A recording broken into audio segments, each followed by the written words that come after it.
아, 오늘 잠깐 시작하기 전에 좀 안내 말씀 좀 드리고 공부 시작하도록 하겠습니다.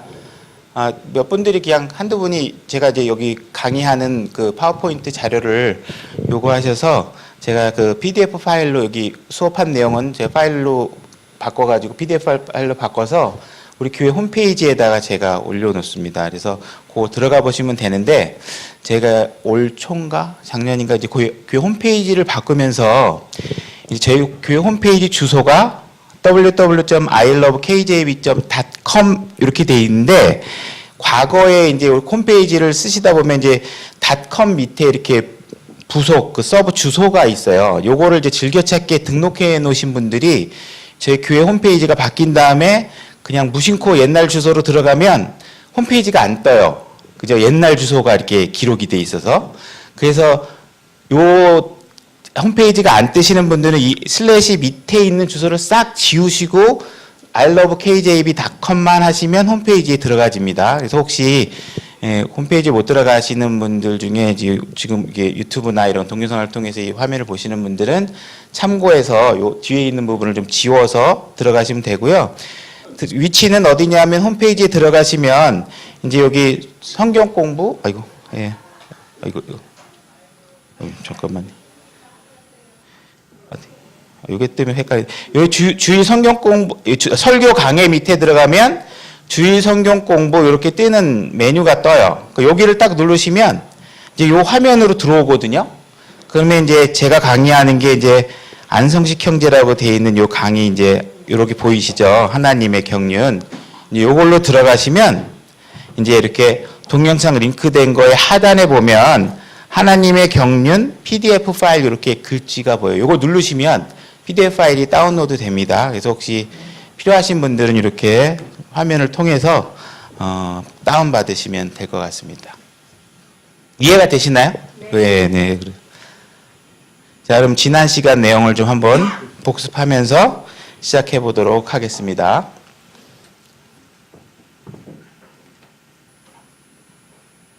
자, 우리가 이제 몇 번 많이 들으셨으니까 귀에 이제 좀 이렇게 삼삼하게 이제 귀전에 맴도실 거라고 생각하는데, 자, 아담부터 우리 선악과 사건이 일어나기까지의 과정을 우리가 무죄 시대라고 했죠. 그래서 죄가 있지 않았던 시대인데 선악과 사건으로 요 경륜이 실패로 끝나게 된다고 했습니다. 자, 선악과 사건 이후에 인간은 선과 악을 알게 되는 그 지식에 따라서, 그죠? 양심의 경륜에 따라서 살게 되는 양심의 경륜을 허락하시고, 요 경륜은 노아의 홍수 때까지만이라고 했습니다. 노아의 홍수로 해서 인간의 생각이 사악하고, 그죠? 하나님의 아들들이 사람의 딸들과 결혼함으로 인해서 어떤 씨의 혼잡이 일어나고 해서 노아의 홍수로 경륜이 맞춰진다고 그랬죠. 그 다음에 노아의 홍수 이후에 하나님께서 노아의 8식구를 이 땅을 채우고 번성하라고 다시 8식구에게 명령해서 이제 이 땅이 채워지면서 인간 정부, 족속이 나타나고 족속의 경계가 나타나고 그래서 민족들을 통해서 인간 정부의 경륜이 진행된다고 했습니다. 그래서 인간 정부의 경륜은 또한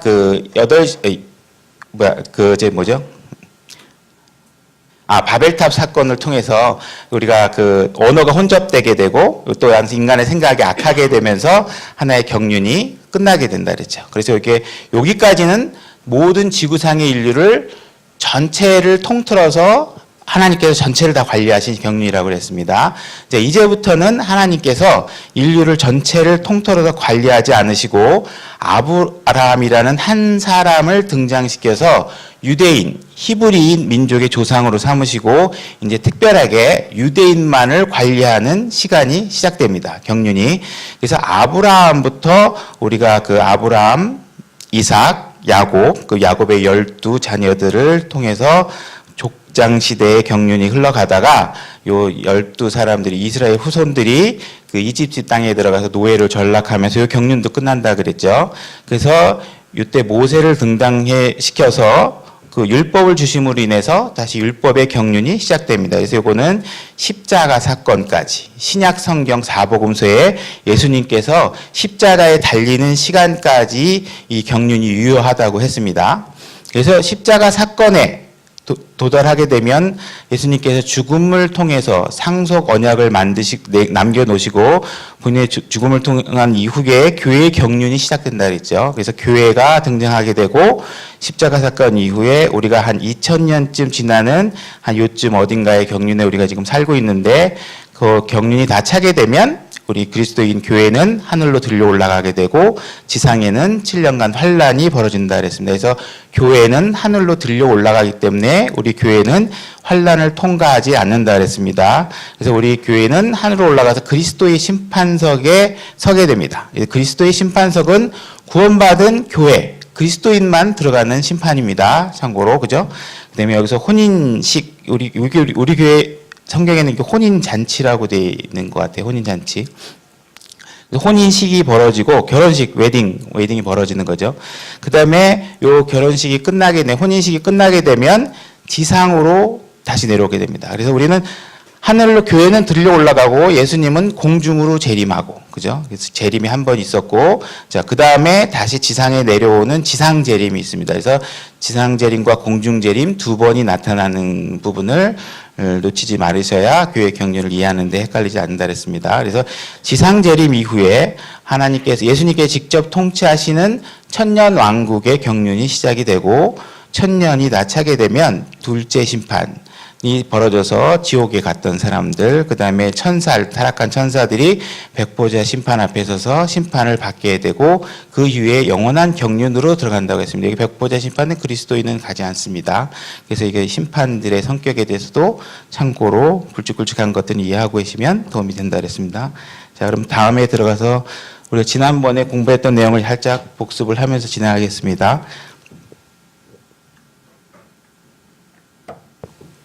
자, 무죄의 경륜은 창세기 2장 7절 하나님께서 흑으로 사람을 지으시고 그 호흡을 불어넣으셔서 인간을 만드신 사건 이후에 선악과를 따먹음으로 인해서 하나님이 주신 법률을 율법을 규칙을 어긴 사건까지를 우리가 무죄의 경륜이라고 한다고 했습니다. 그래서 선악과 사건으로 실패를 했고 선악을 알게 됨으로 인해서 양심으로 살게 되는 양심의 경륜이 진행된다고 했습니다. 그래서 이때는 하나님의 아들들과 사람의 딸이 씨를 섞음으로 인해서 씨가 혼잡하게 되고 또 사람의 생각이 악하다는 말이 등장하게 되죠. 그래서 물의 심판으로 이 지상을 심판하는 경륜으로 하나 끝난다고 했습니다. 그다음에 여기 등장하는 하나님의 아들들을 구약에서는 이 하나님의 아들들 복수로 사용될 때 구약에서는 이거는 천사들을 의미한다고 했습니다. 그래서 우리 관련 구절들을 지난번에 살펴봤었죠.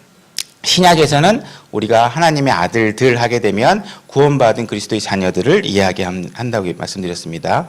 그 다음에 하나님의 아들 이렇게 단수로 사용이 되면 구약에서는 이스라엘 백성들을 얘기합니다. 이스라엘 백성을 전체를 통틀어서 민족을 단수 형태로 해서 집합적으로 나의 아들이다, 썬이다 이렇게 얘기한다고 그랬습니다. 신약에서는 또한 구원받은 자녀를 일컫습니다.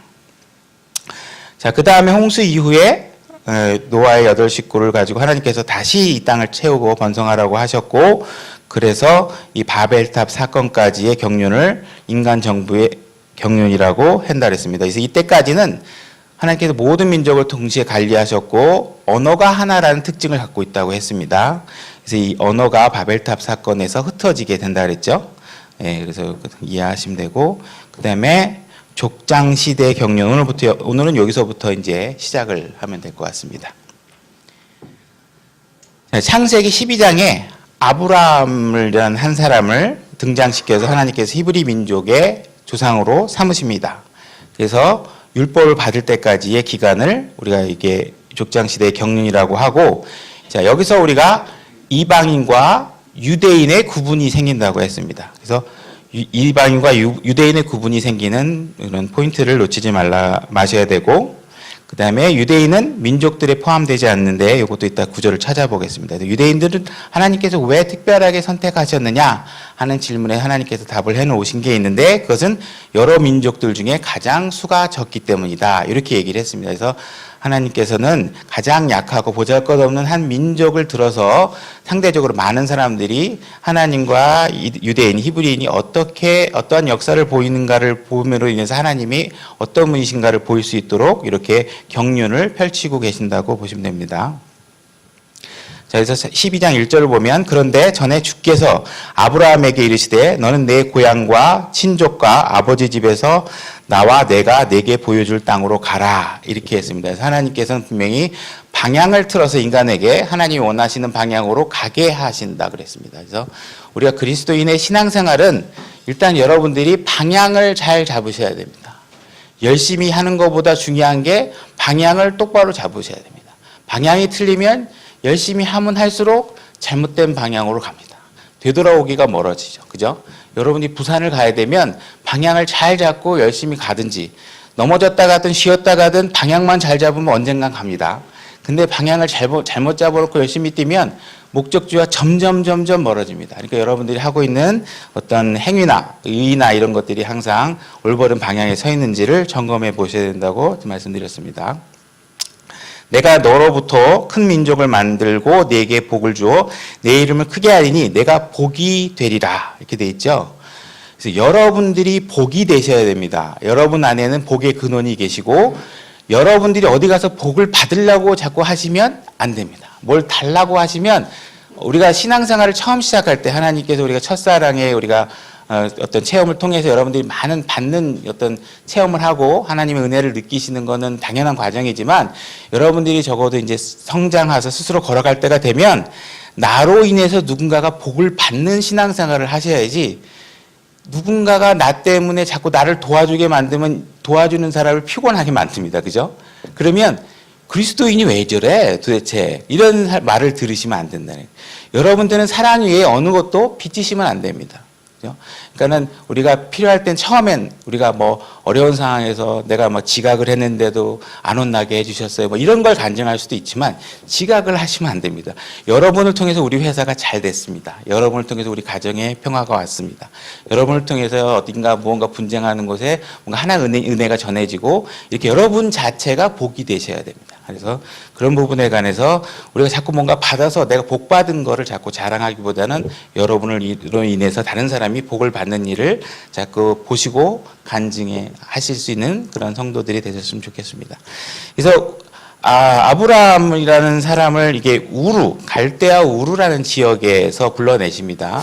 그래서 이렇게 이 여정인데요. 저도 뭐 지식이 짧아서 이걸 일일이 다 설명할 수 없고 시간도 안 되니까 우르에서 불러내셔서 이렇게 올라가서 하란이라는 데를 거쳐서 여기서 이제 그 아브라함의 아버지가 데란가 돌아가시고 난 뒤에 이집트로 이렇게 내려갔다가 와이프 사라를 이렇게 한번 뺏기려고 그러다가 다시 올라오고 이런 과정을 이렇게 거칩니다. 그래서 요게 가나안 땅, 여기 이쪽이 가나안 땅이라고 했죠. 여기 갈릴리 호수하고 사이에 요단강 여기 동편 여기 됩니다. 그래서 이런 식으로 우리 성경책 뒤에 있는 지도인데 이렇게 좀 지리적 위치도 한번 이해하시고 보시면 도움이 될 것 같습니다. 자, 하나님께서 이렇게 이전까지는 모든 민족을 한꺼번에 관리하셨다 그랬습니다.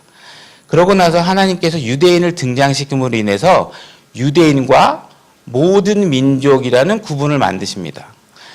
유대인은 모든 민족에 포함되지 않습니다.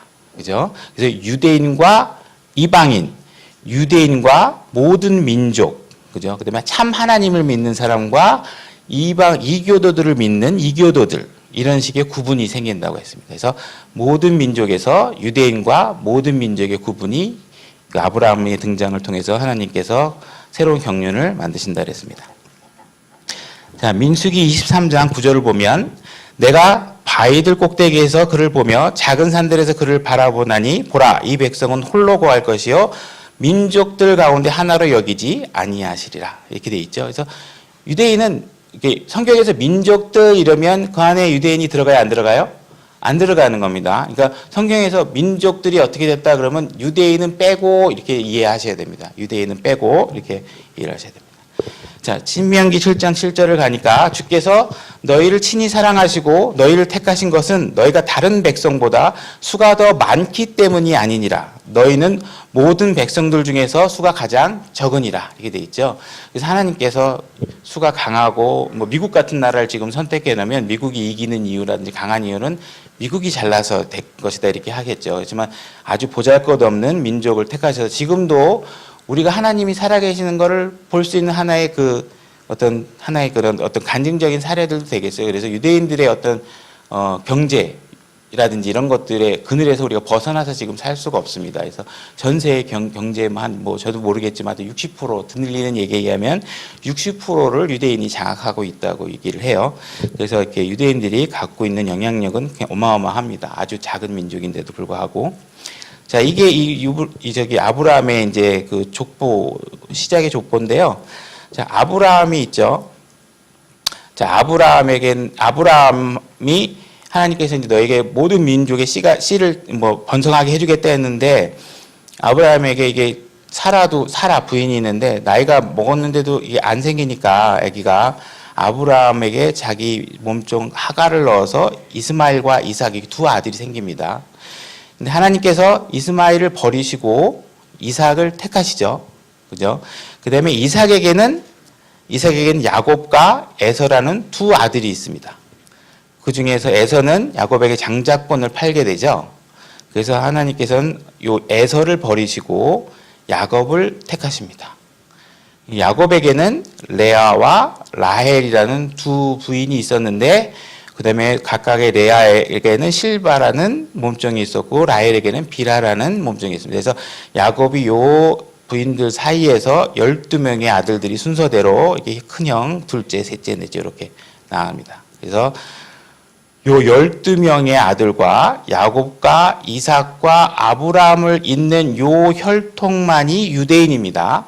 여기 이스마엘, 에서 쪽은 아니에요. 그러니까 유대인이다 하면 아브라함, 이삭, 야곱, 그 다음에 12아들을 잇는 계보에 따른 혈통이 유대인입니다. 그죠? 여러분들은 웬만해서 여기 유대인일 수가 없죠. 신체적으로 무조건 혈통이 따라야 되기 때문에 여러분들이 나는 유대인이다 이렇게 생각하시면 착각하고 계시는 겁니다. 그래서 유대인이 아니시고요. 그 다음에, 이것도 했었네.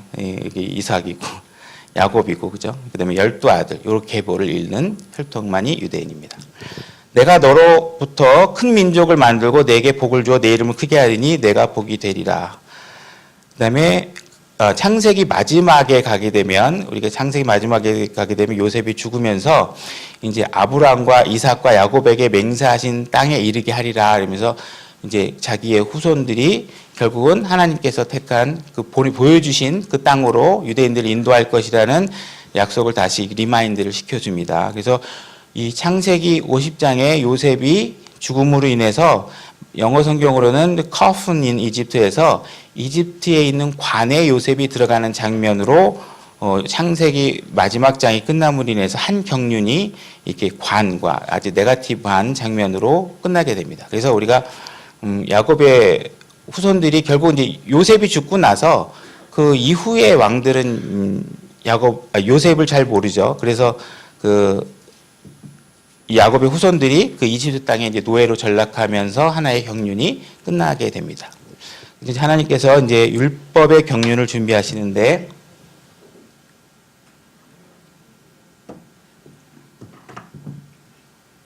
자, 이스라엘 자손이 이집트 땅에서 지금 일어나고 있는 겁니다. 이스라엘 자손이 다산하고 풍성하게 불어나 번성하며 심히 강하게 되고 그 땅이 그들로 가득 차게 되었더라. 그래서 이집트 사람들이 이 위협감을 느끼게 되는 거죠. 요셉을 알지 못하는 새 왕들이 일어났기 때문에 이 유대인에 대한 어떤 관심이 바뀌게 되는 거죠. 그래서 그들이 번성하는 게 근심거리가 됩니다. 그들에게 이 너무 타 민족에서 들어온 민족이 자꾸 번성하고 하니까 그 지배하는 층에서는 이제 두려움이 되겠죠. 그래서 이런 부분들이 벌어짐으로 인해서 아들이 태어나면 다 강에다 갖다 버려라. 딸들은 데리고 오고 이런 정책이 다 아시는 내용이겠죠. 그래서 이런 상황이 벌어질 때 우리가 하나님께서 모세를 살려두십니다. 그래서 이 모세를 이집트의 왕자로 성장하게 하시죠. 그래서 이집트의 왕실 학문을 배우게 하십니다. 여기서 제가 이제 제 개인적인 사견일 수도 있겠지만 우리가 이제 이렇게 뭐 이렇게 하나님의 말씀으로만 양육하기 위해서 여러분들이 세상과 구분돼서 아이들을 자녀를 양육하는 것도 좋은 방법 중에 하나라고 생각합니다. 그렇지만 성경의 사례를 보면 꼭 그렇지만은 않다라는 거예요. 그래서 이 구약 성경을 기록한 이 모세는 모세 오경을 통해서 굉장히 큰 분량의 그 성경을 기록해 놓으셨죠. 신약은 누가 기록했죠? 사도 바울의 서신서를 통해서 신약의 교리가 확립됐습니다. 근데 이 사도 바울과 모세는요, 당대의 세상 학문의 최고봉을 달리던 사람들입니다. 그죠? 그러니까 이런 학문적인 각각의 하나님께서 쓰임 그 모양새가 그릇이 다 다르기 때문에 이렇게 세상 학문은 안 할 거야 이렇게 아니라 이 사람은 왕실에서 거면서 이집트 학문을 최고봉으로 달린 사람.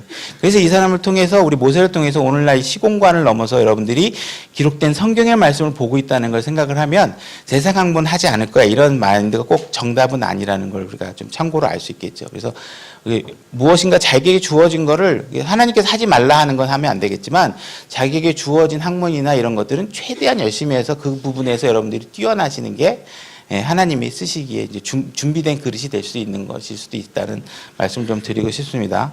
그래서 히브리 민족을 모세를 통해서 출애굽을 시키시는 준비를 하십니다. 그래서 가나안 땅으로 인도하시기 위해서 이제 준비를 하시는 거죠. 그래서 우리가 지난번에 또 잠깐 다른 주제에서 말씀드렸지만 이스라엘 민족이 이집트에 나와서 셋째 달에 바로 그날에 그들이 시내 광야에 이르렀더라. 그래서 돼 있죠. 그래서 우리가 이집트 땅에서 모세가 유대인들을 히브리 민족들을 데리고 출애굽을 하셔서 출애굽의 세 번째 달에 요 시내산에 도착을 합니다. 시내산에 이제 물론 지금 학설은 고고학적으로는 여기가 아니고 이제 다른 쪽이라고 주장이 돼 있고 그게 타당하다고 제가 말씀을 드렸고 타당한 근거가 많이 있어 보인다고 얘기를 했고 어쨌든 지금 우리 교회 책자 성경 책자 뒤에는 여기로 돼 있으니까 시내산에 여기 셋째 날에 여기 도착을 해서 여기서 이제 십계명을 받게 됩니다. 그래서 이렇게 이스라엘 민족이 세 번째 달에 이렇게 도착을 합니다. 여기 도착해서 하나님께서 시내산에 곧 그 산의 꼭대기에 내려오시고 주께서 그 산의 꼭대기로 모세를 부르시니 모세가 올라가면 이제 모세를 불러서 올라오게 하시죠. 그래서 여기서 하나님께서 십계명을 주시는데 십계명뿐만 아니라 이제 그 성막을 만드는 것까지 알려주십니다. 여기서 십계명을 하나님께 주시고 그래서 이게 모세가 이렇게 십계명을 받으면서 우리가 예수 그리스도의 십자가 사건 새 언약이 체결되기 전까지의 시간을 율법의 경륜이다 이렇게 본다고 얘기했습니다. 그래서 시내산의 십계명을 받고 십자가 사건까지 유대인에게 그다음에 이거는 지금 유대인을 이집트에서 불러내서 이집트의 유대인의 대표인 모세를 불러가고 지금 율법을 주신 거잖아요. 그러니까 이건 지극히 유대인에게만 해당되는 내용을 유대인에게 알려주는 겁니다. 그러니까 이방 민족하고는 상관이 없는 거예요. 그러니까 율법은 아주 지극히 유대인과 관련이 있는 약속이다 이렇게 보시면 됩니다. 그래서 유대인이 아닌 아까 우리가 하나님 모든 민족과 유대인을 구분한다 그랬죠. 모든 민족에게는 이 율법의 책무를 요구하지 않으시겠죠. 그래서 이건 유대인에게만 해당되는 이야기입니다. 자, 출애굽기 24장 3절부터 8절까지 여러분들 한번 책을 한번 찾아서 한번 짚어보시는 것이 좋을 것 같습니다. 출애굽기 24장 3절부터 8절까지. 자, 모세가 이제 십계명을 받고 와서요. 모세가 와서 주의 모든 말씀과 판단의 모든 법들을 백성에게 고하매. 자, 하나님께서 들은 이야기를 자기만 알고 있는 게 아니라 어떻게 해요? 백성들에게 좀 알려주는 겁니다. 알려주고 온 백성이 한 목소리로 응답하여 이르되 주께서 하신 모든 말씀을 우리가 행하리다 이렇게 하죠. 그래서 이게 지금 계약이 체결되고 있는 겁니다. 혼자 하나님이 졌으니까 백성에게 무조건 명령으로 너 해 이렇게 하는 게 아니라 지금 너 할 거니 하고 물어봤더니 백성들이 하겠습니다 이렇게 한 거예요. 그러니까 이 성경은 지극히 계약적이고 아주 철저하게 약속에 의해서 움직이는 내용입니다. 그러니까 여러분 그리스도인들은 약속을 잘 지키셔야 됩니다. 그리스도인답게 사시려면 철저하게 약속을. 한국 사람들이 신앙생활하면서 가장 어려워 보이는 부분이 이 약속에 대해서 계약에 관해서 너무 이게 감이 없으신 것 같아요. 우리는 뭘 약속을 해도 인정에 이렇게 막 치우쳐가지고 지금 괜찮아 뭐 이렇게 하니까 경계가 많이 흐물어지죠. 하나님은 약속하면 약속한 대로 그대로 하십니다. 이게 다 체결이에요. 그러니까 우리가 하나님 앞에 나중에 따질 때 왜 이렇게 한다고 안 했습니까? 안 해주셨습니까? 이러면 하나님은 당신의 말씀을 본인보다 더 위에 놓으시기 때문에 거기에 대해서 많이 항변할 내용이 준비도 안 됐으면 하나님이 지실 거예요. 근데 그럴 일은 없겠지만 정확하게 계약적으로 움직이고 있는 겁니다. 상호 체결하고 있는 겁니다. 그러니까 여러분들도 교회에서 대답하실 이 유대인들도 지금 아주 처음 있는 일이라 이제 철딱선이 없이 대답할 가능성이 높겠죠. 하겠습니다 이렇게 얘기했을 때는 무슨 심각하게 고민 안 했을 것 같아요. 근데 이제 우리가 이 성경을 통해 지금 66권의 성경을 우리가 전체적으로 보고 있는 우리 상황에서는 우리가 대답할 때는 내가 신중하게 해야 되는구나. 이게 할 수 있는 건지 못하는 건지 내가 잘 생각해보고 해야 되겠구나. 이렇게 생각하셔야 됩니다. 해놓고 조금 있다가 그거 아닌 것 같은데 자꾸 이러면 하나님이 만약 여러분들한테 그러시면 어떡하겠어요? 구원하게 해줬는데 이 너무 숫자 많은데 너무 빠져. 막 이렇게 하면 이상하잖아요. 그러니까 정확하게 하나님은 약속에 의해서 움직이고 여러분들은 이 약속에 의해서 움직이는 걸 좀 생활할 수 있고 그런 생각의 기준을 가져가시도록 그게 안 되면 이 성경이요. 그냥 조금 죄를 져도 괜찮아. 조금 이렇게 자꾸 생각이 돼요. 사람이 다 그럴 수도 있지. 그럴 수 있죠. 그러나 하나님이 만들어 놓은 기준이 무엇인가에 대한 정확한 기준을 갖고 계세요. 계약이 있고 나서 내 건물 부동산 계약을 하고 나면 뭐 파손이 됐으면 그 기준에 따라서 건물주가 용서를 해주든 아니면 세입자가 용서를 해주든 이게 내용이 그 다음에 기준을 정확하게 해놓고 나서의 나머지 이유가 있는 거지 이거를 무너뜨리고서는 있을 수가 없는 겁니다. 그래서 철저하게 우리가 계약 문화에 우리도 좀 익숙해질 필요가 있으십니다. 모세가 주의 모든 말씀을 기록하고 아침에 일찍 일어나 산 밑에 제단을 쌓고 이스라엘 12지파대로 12기둥을 세우며 하나님께서 말씀하신 내용을 다 기록합니다. 기록하시는 거죠. 그래서 모세가 피의 절반을 취하여 대야에 들고 피의 절반은 제단 위에 하나님께 뿌린 거죠. 제단 상징. 피의 제단에 지금 피를 뿌리는 겁니다. 지금 이게 뭐 하고 있는 거냐면 이게 빨간 인주 이렇게 지장 찍듯이 계약 체결해 나가고 있는 거예요. 율법에 대해서. 언약의 책을 가져다가 백성이 듣는데 읽음에 그들이 이르되 주께서 말씀하신 모든 것을 우리가 행하고 순종하리다. 그러니까 이게 지금 피를 딱 뿌리니까 율법책 읽어주니까 백성들이 또다시 내가 행하겠습니다 하고 체결을 한 거예요. 그죠? 그러니까 모세가 다시 피의 나머지 반을 어떻게 했어요? 백성들에게 또 뿌리죠. 그래서 하나님이 도장 찍고 백성들이 도장 찍고 이게 피로 체결한 거예요. 피로 체결해서 율법이 상호 체결된 겁니다. 하나님이 일방적으로 해 이렇게 주신 게 아니라 할게요 하고 이렇게 대답한 거예요. 이 결과를 알면 이 사람들이 이때 왜 이랬을까 함부로 쉽게 대답하면 안 되는구나. 이게 내가 할 수 있는 게 아니구나라는 걸 알았으면 좋았을 텐데 본인들이 다 대답을 한 겁니다. 신명기 32장 47절 한번 보시면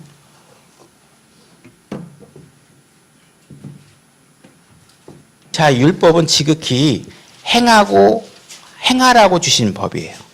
그러니까 약간 오늘 신약교회처럼 어떤 믿음의 대상, 마음의 대상 이런 게 아니라요. 이건 지극히 철저하게 이렇게 해라 하는 법입니다. 그래서 그들에게 이르되 내가 이날 너희 가운데 증언하는 모든 말을 너희 마음에 두고 너희 자녀에게 명령하여 이 율법의 모든 말씀을 지켜 행하게 하라. 막 하기 싫어서 억지로 하든 뭘 하든 하면 되는 거예요. 이거는 이 율법은 아주 지극히 하나님께서 명령하신 거는 하면 되는 겁니다. 하라는 데에 포인트가 있는 게 그것은 너희 생명이므로 너희에게 헛된 것이 아니니라. 그러니까 예를 들어서 아크 성괴 같은 거 들고 가다가 만지지 말라 그러면 만지면 안 됩니다. 아무리 성괴가 떨어지려 그래도 선한 마음으로 만져도 만지지 말라는 걸 만지면 죽습니다. 죽는다 그랬으니까. 그죠? 지극히 행위에 관해서 포커싱이 되어 있는 그런 시절이 율법의 경륜이 진행하는 동안은 너희 생명이므로 너희에게 헛된 것이 아니라 이 일을 통해 너희가 요르단을 건너가 소유할 땅에서 너희 날들을 길게 하리라. 그러니까 요단강 건너서 지금 가나안 땅으로 들어가서 너희들이 나하고 관계를 오래 잘 하려면 지금 이런 명령을 잘 지켜라 이런 얘기입니다. 그 주로 내용들이 어쨌든 이 우상 섬기는 것에 대한 경고와 이런 것들이죠. 주로 이제 메인 우상을 섬기 이런 것들에 대해서 약속을 하고 하라는 경고를 주는 겁니다. 근데 하나님께서 이제 이렇게 하시면서 이제 성막을 짓게 하시는 거죠. 너희 그들 가운데에 거하도록 하겠다. 그래서 성막을 보여주고 보여준 대로 이렇게 성막을 짓도록 합니다. 그래서 이제 지금부터 지극히 유대인적인 역사가 흘러가고 있는 겁니다. 그래서 오늘은 다 끝나기는 어려울 것 같고요. 다음 30번까지 첫째 주 날 이제 경륜을 대부분 다 끝내고 다음 주제로 넘어갈게요. 오늘은. 그래서 이제 창세기는 자 이제 처음에 최초 원창조부터 해가지고 아브라함 역사를 통해서 우리 이집트의 노예로 들어가는 이야기까지의 이야기가 기록되어 있습니다. 그죠? 그 다음에 이제 출애굽기를 통해서 모세를 통해 갖고 이집트 땅에서 나오는 과정의 이야기가 출애굽기 책이죠. 근데 이때 받은 율법을 레위기에 기록하고 이제 민수기에 우리가 땅을 지배하고 정복해서 가나안 땅을 정복해서 국가를 세워야 되기 때문에 백성들의 수를 세죠. 그래서 국가의 정비 체제를 하는 민수기, 백성의 수를 세고 신명기, 요르단강 동편으로 넘어가기 전에 모압 평야에서 모세가 나는 저기 못 들어가니까 너희들이 들어가면 이런 하나님의 말씀들을 잘 지키라고 레위기에서 출애굽기 시내산에서 받은 명령을 다시 한번 알려주는 겁니다. 다시 거듭 신자라 그랬죠. 이게 신이. 그래서 신명 다시 명령을 해서 이 바톤을 여호수아가 이어받아서 가나안 정복에 들어갑니다. 그래서 가나안 정복기가 쭉 진행이 되고, 그죠? 그 다음에 가나안 정복기에서 거의 다윗의 이야기까지가 여호수아기가 끝나고 나서 사무엘에 들어가게 되면 이제 그 사울 왕을 세우는 이야기가 이제 벌어지죠. 그래서 사무엘 하까지는 다윗의 이야기까지가 주로 기록되어 있고 솔로몬이 등장하면서 나머지 유대인의 남유다와 북이스라엘이 망하는 기록까지가 열왕기 상하에 기록되어 있습니다. 그래서 성경이 이렇게 진행이 되고 있고요. 그 이후에 이제 이렇게 되면 북왕국은 그러니까 유다 민족과 베냐민 민족을 뺀 나머지 10개의 지파가 북쪽에 모여서 하나의 국가를 이룬 거죠. 그래서 북이스라엘. 이것은 그래서 BC 722년경에 아시리아 왕국의 멸망을 당하게 되고 그 다음에 남유다는 좀 더 버텨서 722년이고 그다음에 이제 586년에 남유다가 바빌론 제국의 멸망을 하죠. 그 이후에 이제 포로기에 다시 성벽을 재건하기 위해서 성벽과 성벽을 재건하는 게 에스라와 느헤미야 책이고 에스더는 이제 그 포로 지역에서 일어난 이야기가 기록되어 있습니다. 그래서 이 시편 이런 것들 14권의 예언서들은 각각의 나라가 이게 엘리야나 엘리사나 기적이 일어난다는 거는 그 국가에 심각한 문제가 일어나고 있다는 겁니다. 그래서 기적이 일어나는 걸 너무 좋아하실 필요는 없습니다. 문제가 있으니까 회초리 들고 하나님이 오시는 거예요. 이게 그래서 14권의 예언서들이 재배치되어 있는 율법의 경륜이 진행되고 있는 겁니다. 그래서 여기가 모압 평야라고 그랬죠. 그래서 우리가 여기 아모리 족속을 여기 서편이죠. 동편 서편. 여기 서편 이쪽에 해가지고 다 정복을 해서 이쪽 땅을 모세가 여호수아에게 이쪽 넘어가기 전에 이미 미리 다 정복을 하죠. 그래서 여기가 루벤, 갓, 므낫세 지파 이쪽에가 이제 차지하게 되는데 여기서 신명기 설교를 하고 여호수아가 바로 여리고와 아이성 쪽으로 해서 공격을 진행합니다. 이렇게 성경 쳐 들어가서 이쪽 허리를 치고 밑으로 내려오는 거죠. 내려와서 남쪽을 먼저 그 다음에 정복을 하고 북쪽 땅을 정복을 해서 이 가나안 땅을 차지하게 됩니다. 그래서 여호수아가 어느 지파 사람인지 모르시죠? 이게 에브라임 지파 사람인데 그래서 이 땅의 분배를 여호수아기에서 하게 됩니다. 그래서 여기 나중에 저희가 시간 되면 이 12지파 땅이 어떻게 분배되는지 저하고 한번 외워보실 건데 지금은 이제 구경만 한번 해보시는 거예요. 그래서 루벤 지파가 있고 갓 지파가 있고 므낫세 지파가 있고 요 기다랗게 아셀이라고 지파가 있고 납달리 여기 스불론 이사갈 그다음에 므낫세지 이게 이쪽하고 아래쪽 두 군데 땅이 나눠서 차지하고 있죠. 그래서 므낫세 반 지파가 북쪽에 있고 남쪽에 지파를 차지하고 있습니다. 에브라임 여호수아가 속해 있는 에브라임 지파 허리를 치고 들어가서 이쪽 허리 중간 땅을 여호수아가 차지해서 에브라임 지파가 가운데 땅을 차지하고 있습니다. 그다음에 옆에 단 지파가 있고 베냐민 지파가 있는데 요 단 지파는 그 신상 사건인가가 벌어지고 나면 요쪽 북쪽으로 올라가서 위치를 바꾸게 됩니다. 그다음에 요 밑에 이제 뭐죠? 이제 헤브론 유다 땅이 되는 거죠, 맞죠? 그래서 여기 가운데 있는 이 시므온이라는 지파가 요 안에 이렇게 힘없이 있고 차지하고 요 형태를 갖고 있습니다. 그래서 이제 여기에 이제 레위는 땅이 안 갖고 있죠. 그래서 12명의 아들과 레위 지파와 요셉의 아들들이 어떻게 관계를 갖고 땅을 차지하고 있는지에 관해서는 다음에 기회가 되면 다시 이제 하도록 하겠습니다. 은혜의 경륜으로 좀 빨리 가볼게요. 근데 이렇게 하게 되면 이제 이제 그 예수님이 오셔서 십자가 사건까지 이렇게 경륜이 이스라엘 완전히 역사로만 가는 겁니다. 이방인들도 물론 중간에 관계가 없다고 할 수는 없지만 지극히 이스라엘적인 역사가 지금 흘러가고 있어서 사복음서에 들어오면 어쨌든 지금 그 유대 로마에 점령돼 있는 상태에 이렇게 들어온 거죠. 그래서 이제 십자가 사건이 벌어지고 나면 이제 새로운 언약이 체결됩니다. 아까 옛 언약을 어떻게 체결이 됐어요? 시내산에서 모세가 대신해서 양자 간에 하나님과 유대인 백성 간에 피로 체결된 언약이 옛 언약이 있었던 거죠. 근데 지금은 예수님께서 지금 피로 새 상속 언약을 만드시는 거예요. 그러니까 옛 것이 있고 새 것이 있는 기준은 뭐냐면 옛 것은 시내산에서 체결한 거. 요거는 지금 십자가 사건에서 하나님께서 새 약속을 체결하고 계시는 겁니다. 그래서 신부로서의 요게 체결하고 나니까 신부로서의 교회가 이제 탄생을 하게 되고 이제부터는 은혜로 구원을 받는 은혜의 경륜이 시작되는 겁니다. 교회의 경륜이라고도 하고 은혜의 경륜이라고도 하는 거죠. 그래서 십자가 달리시기 전에 이 잔을 나누면서 나의 피로 세우는 새 상속 언약이다. 이렇게 상속 언약의 상속은 법적 용어라 그랬죠. 죽어야지만 효과가 발생하는 약속의 형태입니다. 그래서 유대인이나 이방인이나 하나님의 교회에는 어떤 실족거리도 주지 말며 그래서 과거에는 없었던 하나님의 교회라는 하나의 그룹이 다시 탄생하게 되죠. 그래서 이제 시간이 없으니까 자 유대인 이방인 처음에 우리가 모든 민족을 하나님께서 동시에 관리하셨다 그랬어요. 그러고 나서 유대인과 이방인이라는 구분이 생겼다. 이건 지극히 육체적으로 혈통적인 걸 얘기하는 거예요. 그러니까 엄마 아버지가 유대인이 아니면 유대인이 될 수가 없는 거죠. 그러니까 요런데 요 두 가지 그룹이 하나가 될 수 있는 방법을 하나님께서 준비해 주셨는데 이게 바로 교회예요. 유대인이든 모든 민족이든 내가 예수 그리스도를 믿고 한 성령 안에 들어오면 교회라는 새로운 백성 그룹에 속하게 되는 겁니다. 그죠? 그래서 이렇게 우리가 유대인, 이방인, 교회 요 세 가지 그룹이 새 상적 언약을 기준으로 해서 생성되는 대상이 되는 겁니다. 그룹이. 그죠? 그리고 또 참고하신 내용은 교회는 왕국이 아니에요. 왕국이 아니라는 건 대표적으로 왕이 없다는 거죠. 그래서 왕왕왕왕 나는 왕자다 하는 것이 아직은 진정하셔야 된다는 겁니다. 아직 아니라는 거예요. 왕이 아니라는 겁니다.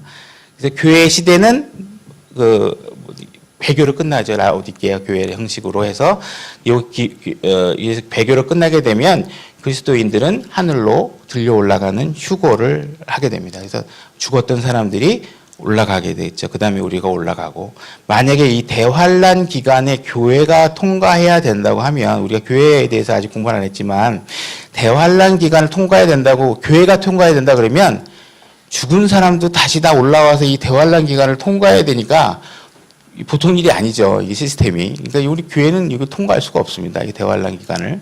교회가 통과할 수가 없어요. 교회는 들려 올라갑니다. 그러니까 이거는 참고로 하시면 됩니다. 그래서 공중에서 주를 만나는 이런 일이 벌어지고요. 그리스도의 심판석이 생기고 거기서 혼인식을 하게 됩니다. 여기까지 오늘 하고 다음에 뭐 잠깐 하고 나면 이제 우리가 다시 창세기 3장으로 가서 우리가 어떻게 죄를 시작하게 되는지 죄의 시작부터 다시 주제를 연결해서 나가도록 하겠습니다. 수고하셨습니다.